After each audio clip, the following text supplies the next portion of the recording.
First question for Coach is from Brian Christopherson, Nebraska 24/7.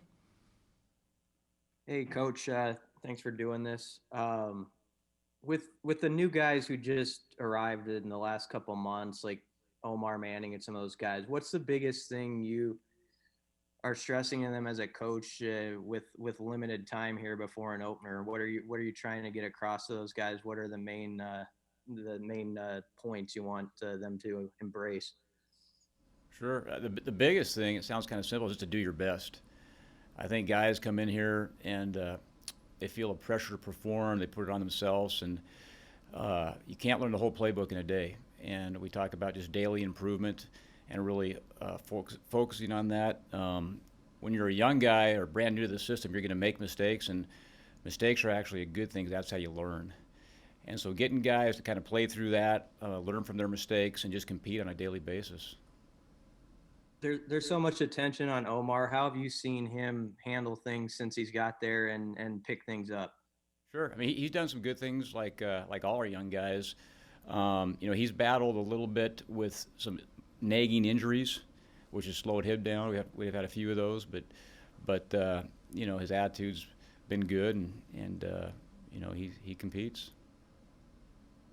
Thanks. Next question, Sam McEwen, Omaha World Herald. Go ahead, Sam. Matt, some of this predates your arrival, but there was a lot of commentary, both from Coach Frost and others, that Nebraska had to get better around Adrian Martinez last year in order for the offense to sort of maximize who it was going to be. You coordinate the whole thing. I know you're specifically the wide receivers coach, and I'll ask you about that in a second. But in coordinating the whole thing, how much better do you feel like you guys have gotten since the pandemic started, since March, and where else do you guys need to go in order to get better around the quarterback and make his job easier? Sure. Great question.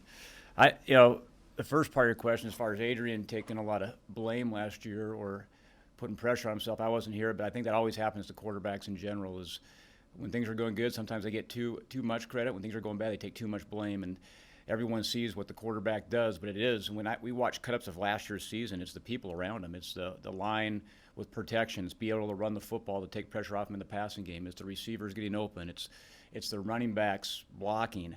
It was a combination of things, and Adrian did some great things last year, and like everybody, he could have played better. And the same that goes with our whole offense.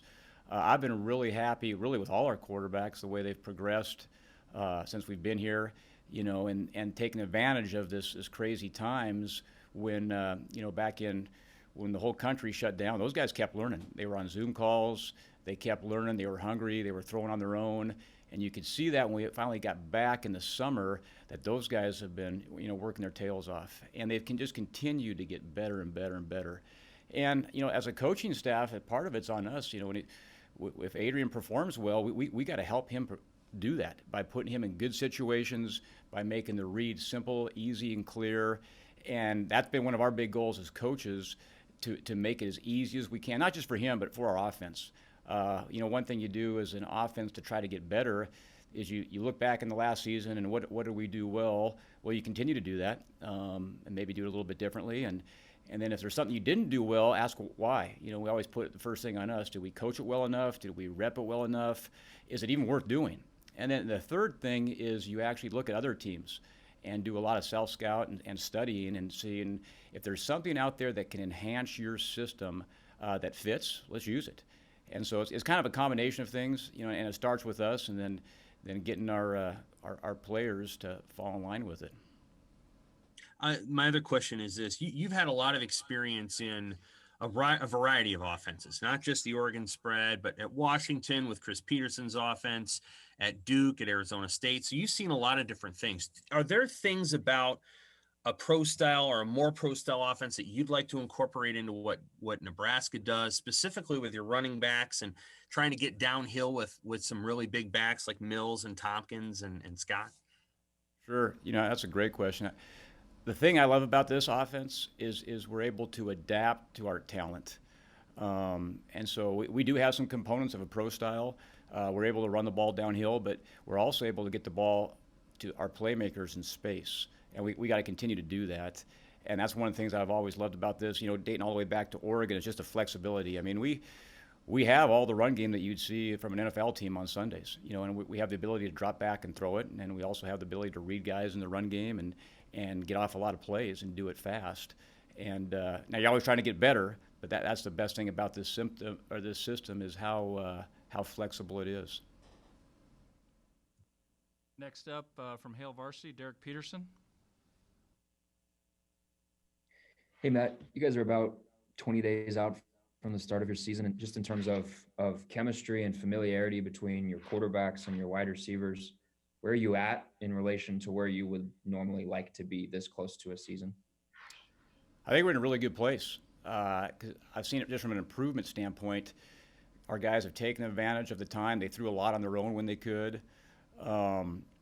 I think the guys have done a lot of stuff with this pandemic off the field and bonded in that way. And I think we're on the same page. Now it's more of a matter, because we haven't been able to go to pads until just now. And so it's getting that same timing that we've had without pads with pads, and getting crisp with blocking and tackling and throwing in pads. And that just starts right now. But I really have, we've installed our offense. Now we're reinstalling our offense. So I feel we're in a good place. I know we missed spring ball like a lot of other college football teams did, but the pandemic, our guys handled it great, with extra opportunity to do things on their own. Follow up for you, with Greg Austin having the run game coordinator title, how do you guys kind of play off each other, and what's that working relationship like?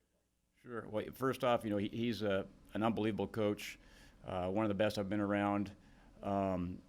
It's just, I think not just Greg, but with all our coaches, there isn't like, hey, this guy's totally responsible for this guy's totally responsible for this. It's like we're all in this together, and we all bounce ideas off each other constantly on a daily basis.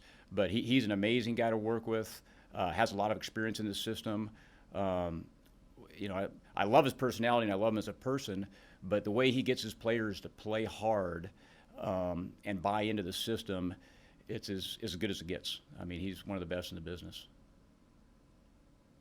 Lincoln Journal-Star, Parker Gabriel.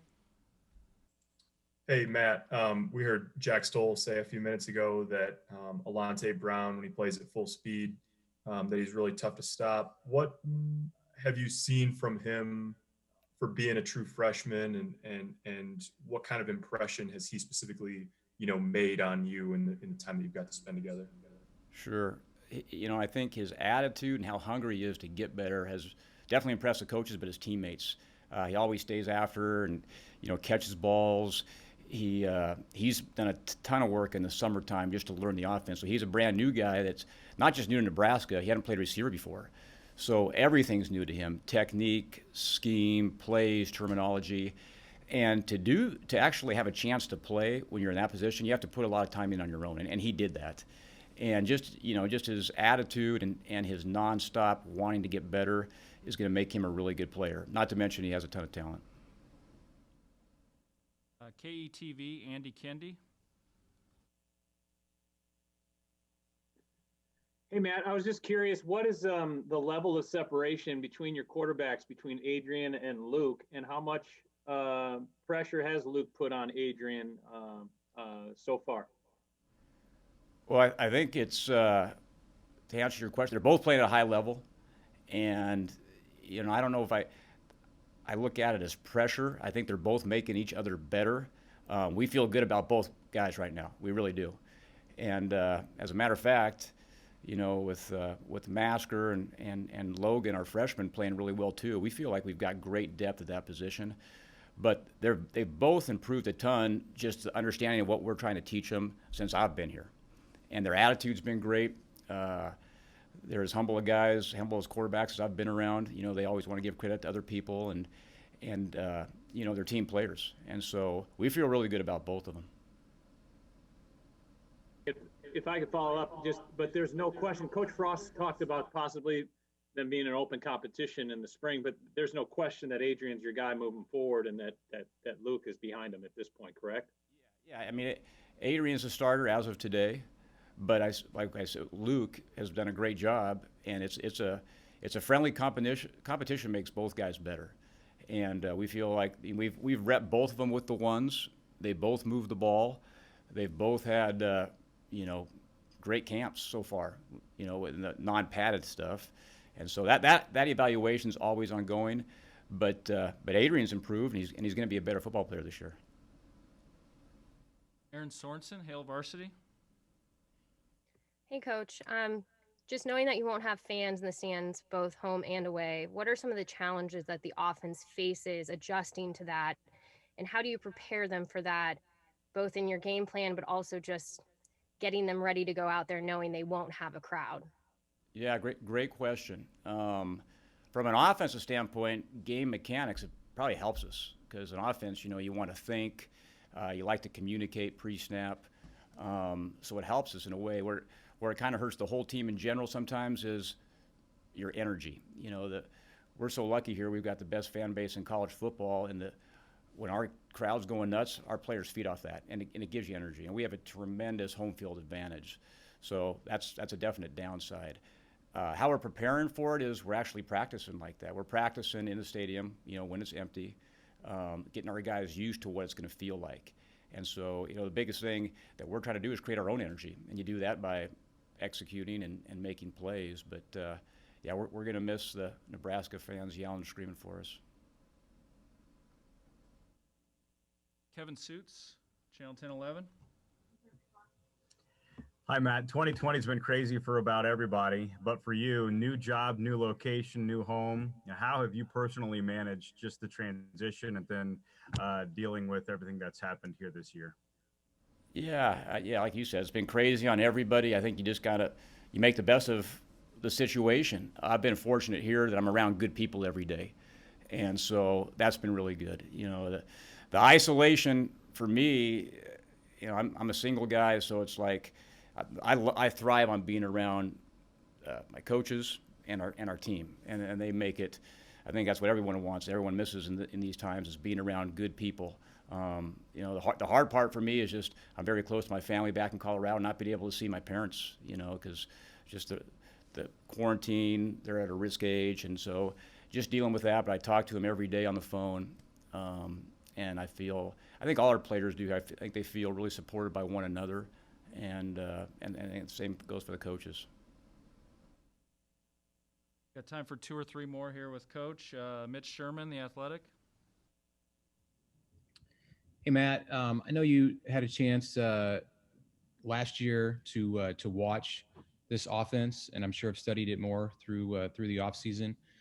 Interested in your perspective on the offensive line and how you saw those guys come together from being a young group at the beginning of last season to where they were at in the offseason, and what your observations have been this fall as they've started to put the pads on.